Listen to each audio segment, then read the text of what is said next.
بات پرفیکٹ ہے کہ پاکستانی 3 لڑکوں کا قتل ہوا اور اس کے اوپر جو کورٹ کے حوالے میٹر ہو گیا اور کورٹ فیصلہ کرے گی. نہ اس میں میں سمجھتا ہوں پنجاب گورنمنٹ کا کوئی شیئر ہے کہ وہ کوئی فیصلہ کریں, چاہے اوپر پریشر ہو, دباؤ ہو, کچھ بھی ہو. لیکن ایک واضح فیڈرل گورنمنٹ نے جو پالیسی بیان دے دیا اپنا کہ جو بھی اقدامات ہیں وہ قانون کے مطابق کیے. اچھا, بابر اعوان صاحب کا حوالہ دیا طارق عظیم صاحب نے, میں خود بھی ان کا بیان دیکھ کے بڑا حیران ہوا. جو انہوں نے کہا فی الحال سے کیا مطلب ہے؟ دیکھیں, انہوں نے اگر یہ الفاظ کہے ہیں تو یہ مطلب تو پراپر وہی بتا سکتے ہیں, لیکن میں جو جس منسٹری سے میرا تعلق ہے اور ایک ذمہ دار ہونے کی حیثیت سے بالکل واضح طور پر یہ میسج ہم عوام کو دے رہے ہیں. اور پوری دنیا کے اندر کہ جہاں پر 3 بچوں کا قتل ہوا تو اس کے اوپر انویسٹیگیشن جاری ہے, اور اس انویسٹیگیشن کے بعد جو بھی چلان ہوگا وہ کورٹ میں جائے گا, اور اسی پروسیجر کے تحت جو کچھ بھی ہونا ہے کورٹ نے اب کرنا ہے, ہماری عدالتوں نے کرنا ہے. اور ہم یہ بھی نہیں چاہیں گے کہ کسی کے ساتھ بھی زیادتی ہو, نہ یہ اس ناطے سے کہ امریکن کے ساتھ اور سٹیزن کے ساتھ کوئی زیادتی ہو, لیکن جو ہمارا قانون ہے وہ جج صاحبان جو ہیں بالکل وہ. اچھا, آپ نے کیونکہ پنجاب حکومت کی آپ نے بات کی تو سینیٹر پرویز رشید صاحب کو ہم نے ساتھ لیا آپ کے, تاکہ ان کا موقع بھی سن رہے. پرویز صاحب السلام علیکم. جی وعلیکم السلام. ایک تو پرویز صاحب یہ بتائیے, آج چیف منسٹر صاحب گورنر صاحب سے ملے اور وہاں پہ انہوں نے یہ کہا کہ ریمنڈ ڈیوس کا فیصلہ جو ہے وہ کرنا ہے وفاق نے. اس کا مطلب یہ ہے کہ آپ نے بال اب وفاق کی کورٹ میں پھینک دیا, آپ کرنا کیا چاہتے ہیں؟ لیکن جوید صاحب, اس کی پوزیشن یہ ہے کہ ہم نے ان کے خلاف مقدمہ درج کر لیا, ان کو عدالت میں پیش کر دیا. عدالت نے انہیں جوڈیشل ریمانڈ 6 دن کے لیے حوالات میں بھیج دیا. ٹھیک ہے نا, کہ اب ہمارے پاس وہ نہیں ہے, اب وہ عدالت کے پاس. جو یہ بات کہی چیف منسٹر صاحب نے وہ اس بیک گراؤنڈ میں تھی جو ان کی امیونٹی کا مسئلہ ہے. ظاہر ہے کہ صوبائی حکومت کا یہ اختیار نہیں ہے کہ وہ کسی کی امیونٹی کو بارے میں کوئی ڈیسیژن لے. یہ دفتر خارجہ جو ہے اس کا کام ہے کہ وہ اس چیز کو ویریفائی کرے کہ یہ سفارتکار ہے یا نہیں ہے, اور پھر دفتر خارجہ یہ بتائے کہ اس کو امیونٹی حاصل تھی یا نہیں تھی. اور اگر دفتر خارجہ اور وفاقی حکومت کے پاس ہے دفتر خارجہ, اگر وہ یہ کہیں گے کہ اس کو امیونٹی حاصل ہے تو وہ جو کاغذات امیونٹی کے ہوں گے وہ وفاقی حکومت کی عدالت کو دے دیے جائیں گے. پھر عدالت جو ہے جو مناسب سمجھتی ہے, اگر وہ سمجھتی ہے کہ اس کو بندے کو امیونٹی حاصل ہے تو ہم عدالت کے اس فیصلے کو تسلیم کریں گے. اگر عدالت کہتی ہے کہ اس بندے کو امیونٹی حاصل نہیں ہے اور عدالت اپنا کنٹینیو کرنا چاہتی ہے اس پہ کیس, ہم تو ایک ہی موقف پہلے دن سے ہمارا ہے کہ ہم. اچھا پرویز صاحب, اس میں آپ یہ بتائیے کہ اس واقعے کو 5واں دن اب شروع ہونے والا ہے. ان 5 دنوں میں کیا انویسٹیگیشن ہوئی ہے؟ کیا اس نے کہا ہے کہ وہ کیوں شہر میں پھر رہا تھا, پرائیویٹ گاڑی اس کے پاس کیوں تھی, ایک بغیر لائسنس کے اسلحہ اس کے پاس کیوں تھا, اس نے 2 لڑکوں کو پیچھے سے گولی کیوں ماری, اور پھر اس کے بعد اسے جو تیسرا بندہ روم دیا, ایک گاڑی جو واپس چلے گی کونسلیٹ میں وہ کون سی تھی, اس کو ڈرائیو کون. ابھی تک ان 4-5 دنوں میں آپ نے کوئی انویسٹیگیشن کر چکے ہیں آپ؟ جو سب ان تمام سوالات کے جوابات اس سے مانگے گئے ہیں, اس نے کچھ جوابات دیے بھی ہیں, لیکن چونکہ اب یہ معاملہ عدالت میں ہے تو میں نہیں چاہتا کہ میں ان کے اوپر کوئی اپنی طرف سے گفتگو کر دوں اور کوئی بھی لفظ دائیں بائیں ہو جائے جو اس کیس پر پھر اثر انداز ہو سکتا ہے. لہذا یہ سارے جو تفتیش ہے وہ پولیس اپنی رپورٹ عدالت کو دے گی اور عدالت ہی کے ذریعے آپ کے سامنے آئے گی. اچھا, یہ جو کہا جا رہا ہے کہ دونوں حکومتوں پہ, وفاق پہ بھی اور پنجاب پہ بھی باہر کا بڑا پریشر ہے امریکن ایمبیسی کا, کیا آپ کے اوپر دباؤ ہے؟ میں یہ نہیں کہہ سکتا کہ دباؤ ہے یا دباؤ نہیں ہے. میں لفظ دباؤ کا استعمال جو ہے اس کو شاید اپنے لیے پسند ہی نہیں کرتا کہ میں یہ اعتراف کروں کہ جی مجھ پر کوئی دباؤ ڈال رہا ہے. کوئی کسی کو کوئی حق نہیں ہے کہ وہ ہم پر دباؤ ڈالے, اور نہ ہمارا ٹریک ریکارڈ اس چیز کو کبھی مانتا ہے کہ نہیں. کوئی آپ سے ریکویسٹ کر رہا ہے, کوئی آپ سے ریکویسٹ کر رہا ہے؟ بالکل کرتے ہیں, بالکل کرتے ہیں, ریکویسٹ کرتے ہیں. امریکن ایمبیسی کے لوگوں نے پنجاب حکومت سے رابطہ کیا ہے اور ان سے کہا ہے کہ اس شخص کو امیونٹی حاصل ہے, آپ دے دیں. ہم نے وہی جواب انہیں دیا ہے جو میں آپ کے پروگرام میں جواب آپ کو دے رہا ہوں. انہوں نے آپ سے کہا ہے کہ اس کو چھوڑ دیں؟ جی بالکل کہا ہے. کس نے کہا؟ سفارت خانے کے لوگوں نے. سفارت خانے کے لوگوں نے کس سے کہا ہے؟ سفارت خانہ حکومت پنجاب سے. یعنی چیف منسٹر سے انہوں نے رابطہ کر کے کہا کہ آپ انہوں نے چیف منسٹر سے بھی کہا ہے, انہوں نے حکومتی سطح پر دوسرے لوگوں سے بھی رابطے کیے ہیں اور وہ یہ ریکویسٹ کرتے ہیں کہ اس کو امیونٹی حاصل ہے, لہذا بلکہ انہوں نے تو یہ کہا کہ اس کو امیونٹی حاصل ہے اور آپ نے اس کو غیر قانونی حراست میں رکھا ہے. ہم نے انہیں وہی کہا جو میں آپ کے پروگرام میں کہہ رہا ہوں. اور پنجاب حکومت اس کو نہیں چھوڑے گی کسی قیمت پہ. پنجاب حکومت اس فیصلے کو تسلیم کرے گی جو پاکستان کی عدالت کے بارے میں فیصلہ کرے. عدالت کا فیصلہ. بہت مہربانی پرویز صاحب. گوڈل صاحب آپ کی طرف آنا ہے. کل قائد تحریک نے جو ایک انقلابی تقریر کی اور اس میں انہوں نے کہا کہ پاکستان انقلاب کی طرف بڑھ رہا ہے اور جیسے حالات بظاہر ان کی جو تقریر سن کے یوں محسوس ہوتا ہے کہ تیونس اور مصر جیسے حالات اب دور نہیں ہیں. آپ اسمیل کر رہے ہیں واقعی پاکستان اس طرف جا رہا ہے؟ چودھری صاحب, ابھی آپ نے پروگرام کے شروع میں کچھ فگرس دیے تھے. فگرس کے ساتھ صرف ٹارگٹ کلنگ, دہشت گردی, خود سوزی کی بات نہیں. اس ملک کے عوام کو اس وقت ہیو نوٹ کا مسئلہ ہو گیا. رشیا ٹوٹا, تو رشیا کے پاس کیا فوج نہیں تھی, ایٹمک پاور نہیں تھی, وہاں بھی بریڈ اینڈ بٹر کا مسئلہ ہو گیا.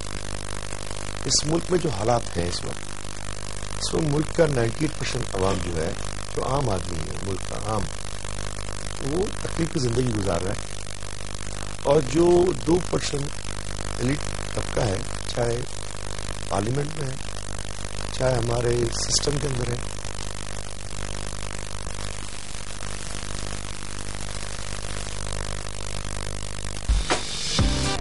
کیا کرے گی, لیڈ کرے گی اس انقلاب کو. ڈیفینیٹلی انقلاب غریب و متوسط طبقے کے لوگ ہی لے کے آئیں گے. عمرہ اور جاگیردار وڈیر سرمایہ دار لے کے نہیں آئیں گے, تو اپنے اپنے دلوں میں چھپے ہوں گے.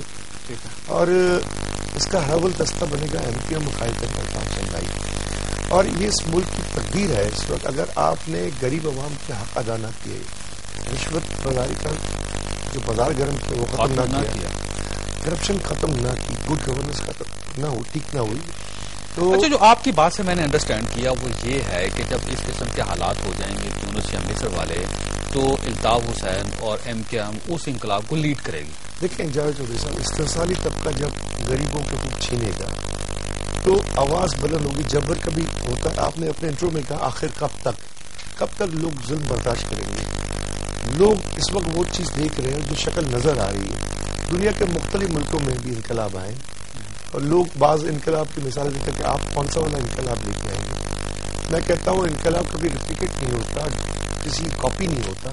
انقلاب اس موروثی اس ملک کے موروثی حالات کے ساتھ پبلک نکلتی ہے اور اپنے حقوق کے لیے روڈوں پہ آتی ہے. آپ انقلاب کو لیڈ کرنے کے لیے تیار ہیں؟ بالکل. یہ انقلاب انشاءاللہ قائدری الطاف صاحب کے قیادت میں ہی پاکستان میں آئے. لیکن اس کے لیے تو الطاف صاحب کو واپس آنا پڑے گا. الطاف میں نے کل بھی کہا اور آج بھی صحافی کے سوال جواب میں کہا کہ میں پہلی فلائٹ سے آنے کو تیار ہوں. صرف ہم کارکنوں نے جو پرومس کیا الطاف بھائی سے کہ الطاف بھائی آپ جب آئیں گے, جب ہم کہیں گے کہ ہم نے ایک وعدہ لیا, ہم نے کہا قائد آپ کی ہر بات مانیں گے, آپ کی ہر انسٹرکشن مانیں گے, ہر کام کریں گے. انقلاب کا وقت آ جائے گا تو الطاف صاحب آ جائیں گے. بالکل جی, انشاءاللہ. یہ تسلیم قریشی صاحب دیکھیے, وہ انقلاب جو آپ کی طرف بڑھ رہا ہے, ایم کے ہم اس کو لیڈ کرے گی.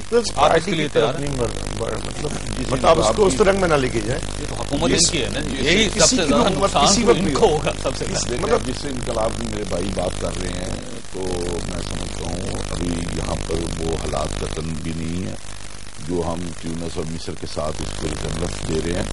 اس وقت میں سمجھتا ہوں ایک جمہوری گورنمنٹ ہے, جمہوری لوگ اس میں موجود ہیں. لیکن قائد الطاف حسین صاحب نے جو بات کہی اس حوالہ سے, تو ان کی اپنی ایک سوچ ہے. ایک کا ٹائم ہے, میں اسی جگہ سے لوں گا آپ کو, یہیں سے بات سٹارٹ کریں گے. آپ کا خیال یہ ہے کہ حالات اس نہج پہ نہیں گئے ابھی تک, اور ظاہر ہے پھر آپ ثابت کریں گے کیسے نہیں گئے. یہاں پہ انسپیکٹر بریک اور واپس آئیں. بس وقفے سے پہلے عبدالرشید گوڈل صاحب کا یہ کہنا تھا کہ ہمارا خیال یہ ہے ایم کیو ایم کا کہ انقلاب کی طرف بڑھ رہا ہے پاکستان, اور اگر پاکستان میں انقلاب آیا تو ایم کیو ایم اور قائد تحریک الطاف حسین اس انقلاب کو لیڈ کریں گے. اس کے جواب میں تسلیم احمد قریشی صاحب کا یہ کہنا تھا کہ پاکستان ابھی تیونس اور مصر کے حالات کے قریب نہیں پہنچا, پاکستان ایک بہتر ملک ہے. جناب دیکھیں جی, سب سے پہلے اس کی واضح مثال یہ ہے کہ یہاں پر جو جمہوریت کا ایک طریقہ کار ہے اور اس میں اپنے پیریڈ جو 5 سال کے دوران جو 5 سال کے بعد الیکشن ہوئے، اب پھر 5 سال کے وہاں بعد بڑے ریگولر الیکشن ہوتے ہیں، لیکن اب مصر میں الیکشن پراپر ہوتا ہے. آج میں سمجھتا ہوں کہ اس ملک کے اندر سب سے بڑے انقلاب کی یہ ضرورت ہے کہ یہاں پر جو ہمارے یہاں پر لوگوں کے جو اصل مسائل ہیں ہم ان کو دیکھیں. اس میں سب سے پہلے آج لوڈ شیڈنگ کا ایک بہت بڑا مسئلہ ہے، وہ ہم کم کریں.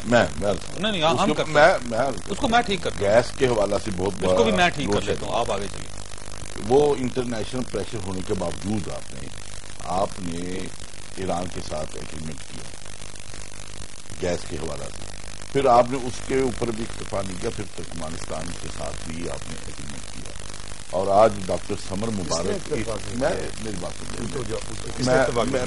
نہیں، اس کے اوپر بھی ہم نہیں پھر آگے بڑھے ہیں اس کے حوالے سے کہ ایران سے جو ہمیں سوئی گیس کے حوالے سے ملنی ہے وہ شاید سفیشینٹ نہ ہو، اس کو اور بڑھا کر ہم ترکمانستان کے ساتھ کیا.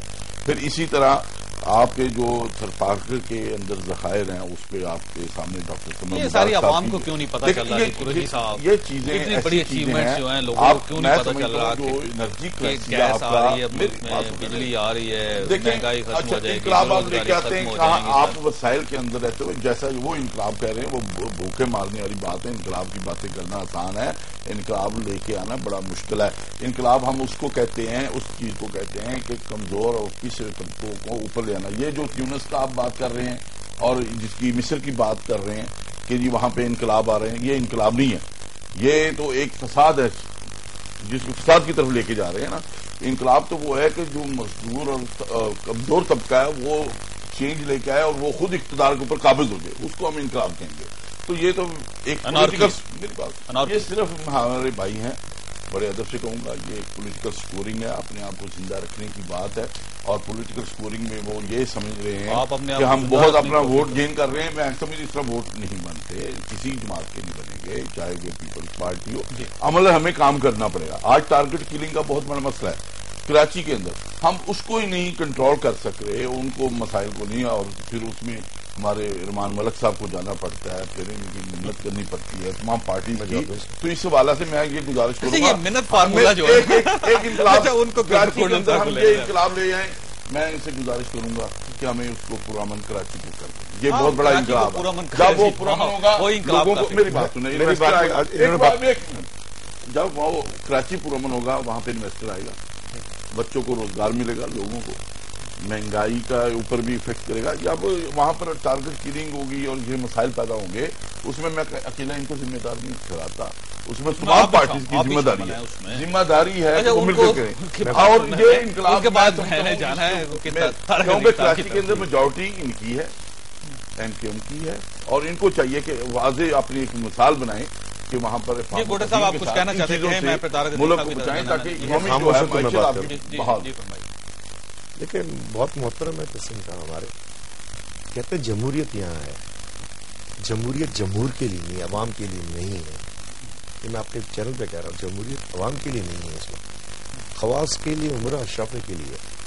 ٹیکس بھی دیتا ہے، غریب آدمی دے رہا ہے، مڈل کلاس دے رہا ہے، ہائی کلاس نہیں دے رہی. یہ تو ان کے منسٹر خود کہتے ہیں. دوسری بات کی کہ ایران سے گیس آنی تھی، ترکمانستان سے گیس آنی تھی، اس نے امپلیمنٹ کرنے کو منع کیا. کرو، عوام کے مسئلے حل کرو. تیسری بات سن تو لیں، تیسری بات انہوں نے کی کمزور اور پسے ہوئے طبقے کو آگے لے آنا. آپ کے سامنے میں بیٹھا ہوں، میری جیب میں اتنے پیسے نہیں کہ میں الیکشن لڑ سکوں. الطاف بھائی نے ایگزامپل سیٹ کی ہے، 9 الیکشن ایگزامپل سیٹ کی ہے. غریب اور متوسط طبقے کے لوگوں کو عوام نے بٹھایا.